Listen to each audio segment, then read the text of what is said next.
Okay, serious question for you. What would you do if you were told that one day your body would just completely stop working? Would you wait for the breakdown, or would you choose another path, uproot your entire life, and risk it all to follow your dreams? That is what one man did, Oliver Widger. He was diagnosed with a rare condition that could leave him paralyzed in just a few years, so he did what any reasonable person would do. He quit his job of over a decade, liquidated his 401k, and decided to sail around the world. With him and his cat. Okay? He is known as Sailing with Phoenix on TikTok and Instagram, and he has amassed millions of followers on these platforms who have been following and cheering him on for the first leg of his voyage from Oregon to Hawaii. Now, there is so much that we can learn from this, and just from a personal level, a business level, if you can believe that, and a cultural level, because believe it or not, he has become a complete cultural phenomenon. Okay, people are calling him the modern day Forrest Gump. That's how big of a deal this is. And if you're thinking, hold on, Mel, what are we talking about here? This is a career podcast, right? Are you telling me that I should liquidate my 401k and pursue my XYZ dream? Well, I'm not telling you to do that, but I'm also not telling you to do that. My friends, Jeans with a Blazer is not a podcast. It is a state of mind. And we're all about rewriting the rules of work and life, right? So sometimes that means taking a chance on life, taking a chance on yourself. And today you're in for a real treat. So we're going to explore this story, which I would say is probably one of the most inspirational stories of the year. And we're going to take a look at it from a personal side and how it can inspire your own personal journey of following your pursuits, but also how the rest of the world, including brands and businesses, participated in this conversation. So take what serves you, leave what doesn't, and if you're into it so far, go ahead and hit that subscribe button because it only gets better from here. Hey there, I'm Melody Beuz, your host of Jeans with a Blazer, a podcast about rewriting the rules of work and life. All right, so for those of you who have no idea what I've been talking about for the past minute or so, let me bring you up to speed. Okay, Oliver Widger, 29 years old from Oregon. He worked for 11 years at a discount tire, and a few years ago, he got diagnosed with a super rare condition called Klippel-Feil syndrome. And basically what that means, it fuses some of the bones in your neck and spine, and it could leave him paralyzed in the next few years. So, realizing that time may not exactly be on his side, he decided not to gamble with it. So he drained his savings, liquidated his 401k, bought a sailboat, taught himself how to sail with videos from YouTube. First of all, I love the internet. Okay, if there is anything you want to learn, I've said this in previous episodes, but the information is out there. Okay, anyway. So he made a post that went viral, and it's the most inspirational thing. It starts off with him filming himself. He's in his car, he's in his work uniform, and he's basically saying that he is unhappy with corporate America, and he's going to quit his job, and he's just going to follow his dream of buying a sailboat and sailing around the world. And then in that same video, the very next moment that we see is 1 year later, he's on his sailboat, his hair has grown out, he's saying, I did it, I'm on my boat, and in a few days or a few weeks, I'm going to start my trip to sail around the world. Let me tell you, the shift in this man's energy was so seismic. You could see in the first part of the video when he's in his car, like he is just like so obviously burnt out and unhappy with where he is in his life. He's just not in a really good place. And then you see him on his sailboat and he's just like a completely different person, just spirit, free. It's incredible. So you can see why it really resonated with a ton of people. And pretty much overnight, he became this huge sensation. And the reason is because obviously people connected so deeply with his message. It was just so genuine and so earnest. And the other half is because now they're curious. Now people wanted to follow along in his journey. Okay, like what's this amateur sailor gonna do? Is he gonna be okay? Like we gotta be involved in this somehow. And it's almost like so many people want to make really big dramatic changes in their lives, and few are brave enough and daring enough and honestly in some cases crazy enough to do it. But this guy did. And, it creates this new pathway that if someone else can do it, then yes, so can we. So it's just inspirational on so many levels. So for 21 days, he documented his journey on his boat, and it was just him and his cat Phoenix, which also, that's what he named his boat, Phoenix, that's adorable. But people would tune in every single day to see updates, and there's not really a whole lot happening when you're alone at sea on a boat. But there would be some things like mechanical failures. Like one time he had like a situation with his rudder, and the way that people got so emotionally invested in this, like there were fan accounts popping up. There were accounts popping up that were like sailing with Phoenix trackers, tracking his, because you can, I guess if you have a boat, just like an airplane, I guess, you can track where they are against the currents and the winds and stuff. It's crazy. So people were like checking in on him every day, making sure like, is he okay?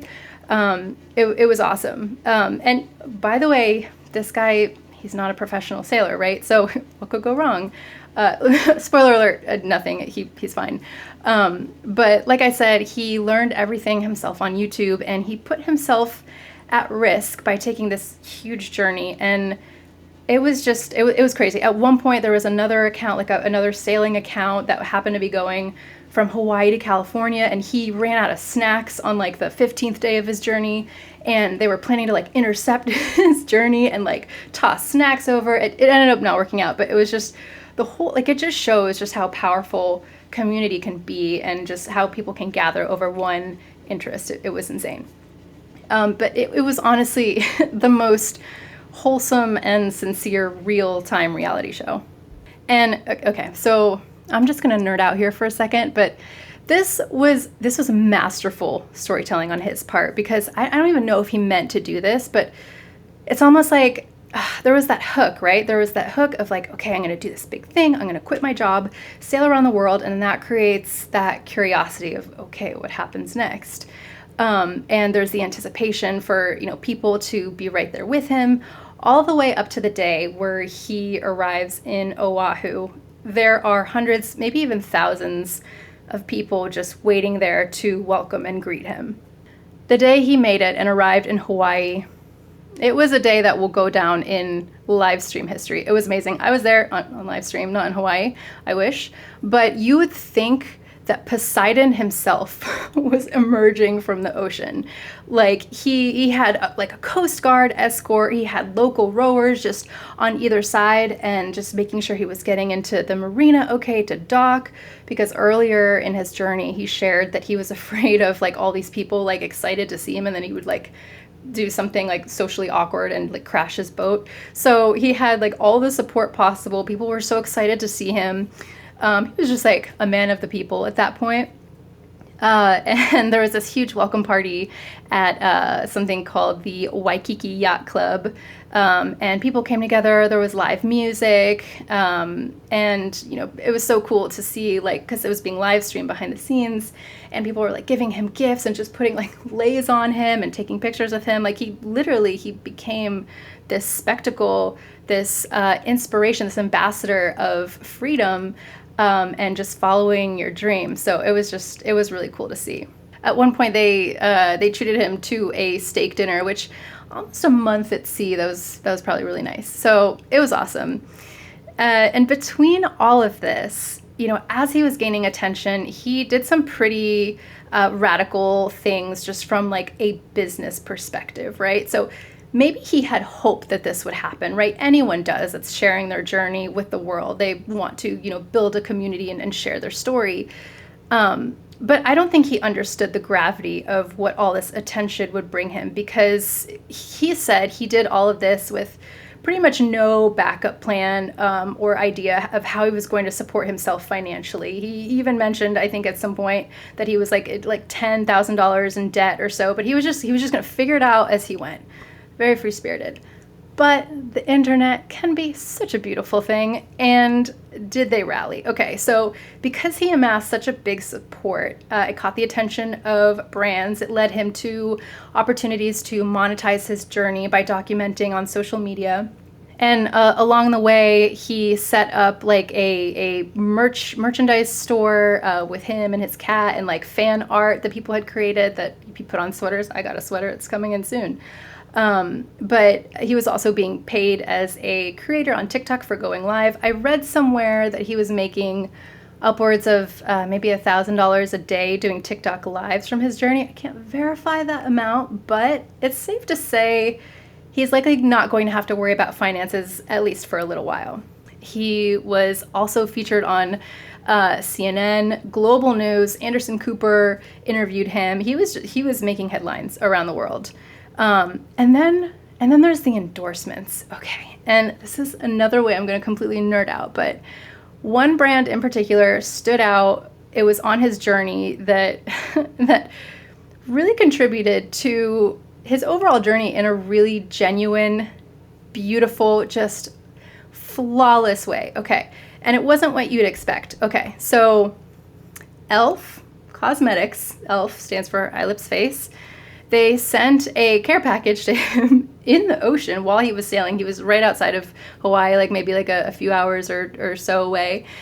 And that move was genius. Okay, because you think a makeup company, which doesn't even really target men, especially, you know, him who like doesn't wear makeup or really is into like fashion that we know of.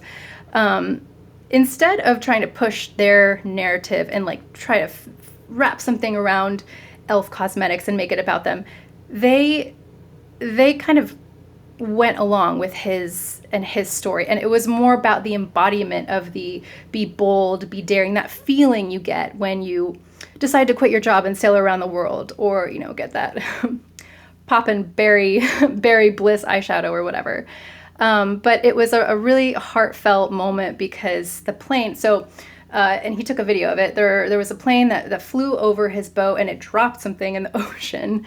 And he fished it out of the ocean and he took it out, and it had nothing to do with, there were no cosmetics in there, right? There was sunscreen, but there were snacks because he said he ran out of snacks at some point on his journey. And there was a handwritten note from these two kids that were actually on the plane when they flew over and dropped the package. They loved his story so much. And that's how this brand that had nothing to do with makeup or fashion, with sailing, bridged together this whole just beautiful story. And now, like, I look at e.l.f. completely differently. I'm like, wow, they're cool. They're a cool brand for just going out there. Honestly, this was such a big opportunity. Where was Sperry's boat shoes? Where was Pringles? Where were all the big snack brands? Like, this was such a short notice opportunity to do something big, and e.l.f. didn't care about it being perfect. He might not have been able to fish that package out. It might not have even worked, but they did it. They tried it anyway, and it was such a success. It was so cool. So take a step back from nerding out a little bit, because I could talk about that forever, but let's get into more of the story here. Okay, so these are all great opportunities. One thing, he arrived in Hawaii on opening weekend for Lilo and Stitch. If Lilo and Stitch don't somehow get on this, I mean, the weekend's already passed, but this is like one of those Julia Roberts Pretty Woman moments, like big mistake, huge, like come on, like anyway. Okay, back to Oliver. So at the time of this recording, he is going to post up in Hawaii for a little bit, a few months, I believe, and then he's going to sail to the French Polynesia, so people can join along his journey then. But naturally, the moral of this story is that his story made so many people question their own life trajectory and wanting to make some big changes of their own. So if it's not your dream to sail around the world, maybe you have some other things in mind that you want to accomplish. So let's reverse engineer, because we love doing that, and break down how you can take Oliver's story and apply those concepts and make some changes in your life, in your world, even if it's not apples to apples, sailing around the world. Let's talk about how we can make some changes, shall we? Okay, so before making any huge life changes, that requires a little bit of considerations, right? So let's look at the variables. Step 1, what is the goal? So for Oliver, it's not wanting to live out his few healthy years without doing something big, without seeing the world. He wanted freedom, right? So the question would be to you is asking, what do you want? And maybe it's not even necessarily that drastic. Is it more time to focus on your hobbies, spend time with loved ones, experience new things, maybe live in a tiny house by the sea? Maybe it's the same thing as him. Maybe you do want to sail around the world. But the point is, once you see that end goal and you can picture it, visualize it in your mind, you can start planning to fill in those gaps to help you get there. But you have to know, you have to be super clear on what that is. Step 2, look at current lifestyle and responsibilities. So the facts are Oliver is single, no kids, didn't own a home. He liquidated his 401k, his retirement essentially, because there's a part of him that doesn't believe that he'll make it to retirement age with his condition. And none of us are guaranteed a tomorrow, but for him, his odds seem to be a little bit more against him. So if we take a really quick look at his condition, he doesn't share too many of his personal details with his case, but just some light research will show that it can definitely range from mild, where people have a pretty normal life expectancy, to severe, where some cases life expectancy for males can be between 35 and 45, neurological issues, paralysis, the whole nine. So whatever the case may be for Oliver, it was convincing enough for him to want to take that chance. Now, I am not saying that you can't follow your big wild dreams if you have a family or a mortgage or, you don't have a life-threatening condition. I'm not saying that at all. These are all simply just data points with different weights to factor in when you're making a big decision. So what you can do is take a look at all of the things in your life that this goal would impact: finances, relationships, future plans, and get really, really realistic. Remember, not good or bad. We don't need to attach a meaning to it, just facts. List all of that out. Step 3, what changes do you need to make or resources do you need to get you where you want to go or to what you want? So on that list, if you've written down that you have a home with your husband or wife or partner, it might be a good idea to have a little chat with them if this goal were to impact them or their life at all. But, hey, you do you. I'm here to listen, not judge. But of course, there's things to maybe consider and think about if you have this big goal and it impacts other people around you in some way, shape, or form. But I also don't want you to look at these factors as obstacles. Okay, you never know who, if you have a partner that has the same dreams as you, they might be down to, travel the world with you, and they haven't had the time or capacity to figure that out, or maybe they don't know how, or maybe they're scared too. So of course it starts with considering that. But let's look at some extremes, okay? Let's do a little imagination station. So let's say you don't want to go sailing around the world, but you want to travel across the country in a van or RV, and you're married with a child.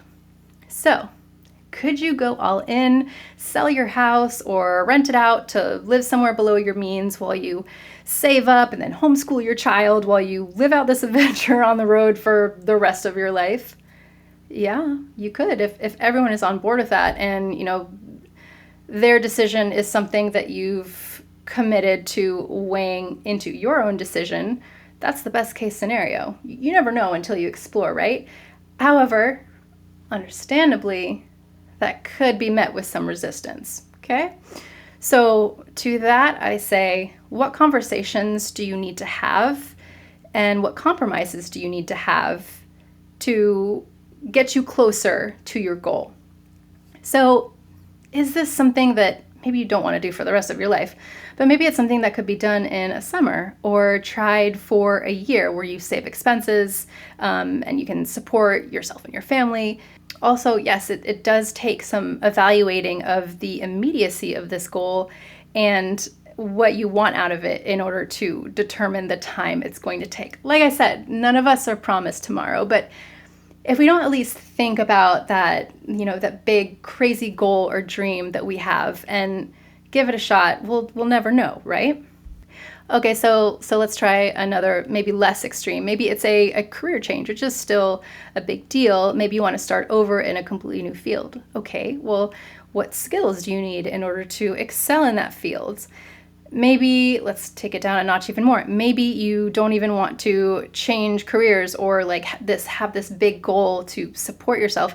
Maybe you've always wanted to learn how to paint. Okay. What basic supplies do you need in order to paint? You start with a brush, 3 primary colors, and a canvas or surface, whatever. YouTube Painting 101. If you can do it an hour a week, then cool. And then from there, decide if you need a little bit more, see if you can switch some things around to integrate more of that into your life, right? There are ways to do it. Like the end goal always seems so, if it's a big thing, it always seems so impossible until you start thinking about the steps that it takes. And a lot of that is we hold ourselves back. So it's getting over ourselves a little bit and our fears, having those hard conversations, making some of those tough decisions, and maybe adjusting our life a little bit, maybe getting a little bit uncomfortable, right?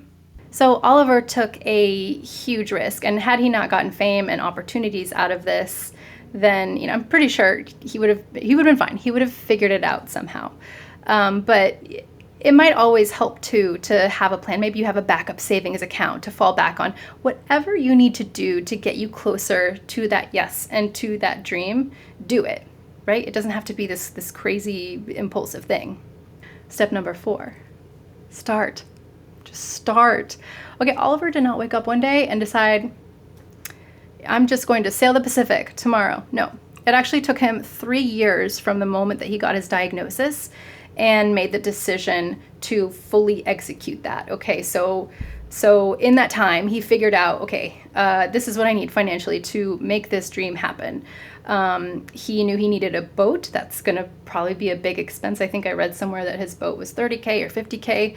He didn't have the money to do that. Maybe couldn't take out a loan. Okay, so he went to the next extreme, liquidate his 401k. Is that for everyone? Probably not. But for him, that was worth it. He needed to learn how to use the boat. Sailing lessons on YouTube, cool. He needed supplies, fuel, and for his journey, he had to calculate the food and all the stuff one needs for a boat. I don't know, I'm not a sailor. But he didn't have to have everything planned out from start to finish, is what I'm trying to get out here. He just knew the end goal and maybe 1 or 2 steps after in front of the other, and that's all you need.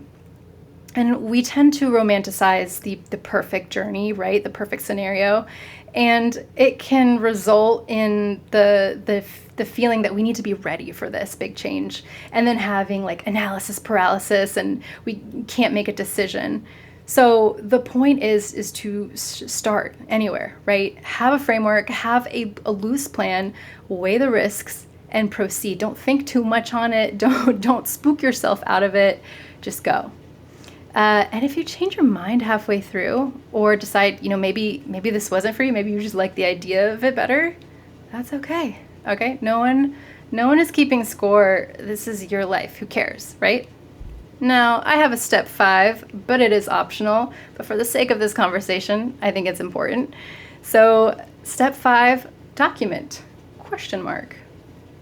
Obviously, a big part of the success of Oliver's journey was that he documented the whole process and got a following, and that's been very beneficial to him financially. And when he started his journey, he set up a merch store where people could support his journey, make money on TikTok as a creator. Documenting can be a great avenue if you want to share your experiences and maybe try and grow a community, or just have these memories that you can look back on and cherish the messy process, or just even hold yourself accountable. But I think some people are hesitant to do this for a few reasons. One, because they genuinely have no interest in all of the above, and that's cool too. You can do something just for yourself and not have to involve anyone else within your dream. You're not obligated to share your life with, outside of your circle or whoever you want to share those dreams with. I think another thing too is others are afraid, I think, to be seen. Maybe people who want to document, but they're thinking, oh, like my story just isn't that interesting, or it's not that remarkable to learn how to weld or build furniture, or I don't know. But this message is for the latter. Just because you're not sailing around the world doesn't mean what you're doing isn't special. Or maybe there aren't 10, 100, or 1,000 other people who could relate and want to be a part of that because it's bigger than themselves and they're inspired by you. And if that's something that you're interested in, you have the opportunity to share that with the world. And if you're scared to be seen, well, we have this one wild life to live. No one's going to look back on their deathbed and think, remember that one person, they did this thing that was really weird. I hope it worked out for them, like, and then they die. No, it's not gonna happen like that. I promise you. And you never know, maybe if you do decide to document it, you could even monetize it. Only one way to find out.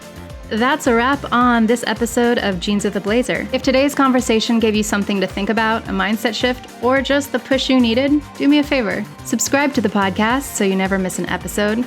Leave a review wherever you enjoy your podcasts. It helps more people find it, and it keeps these conversations going. And I love hearing from you. Follow @Jeans with a Blazer and tag me with your biggest takeaways, your latest wins, or just tell me what topics you want to hear about next. See you next time.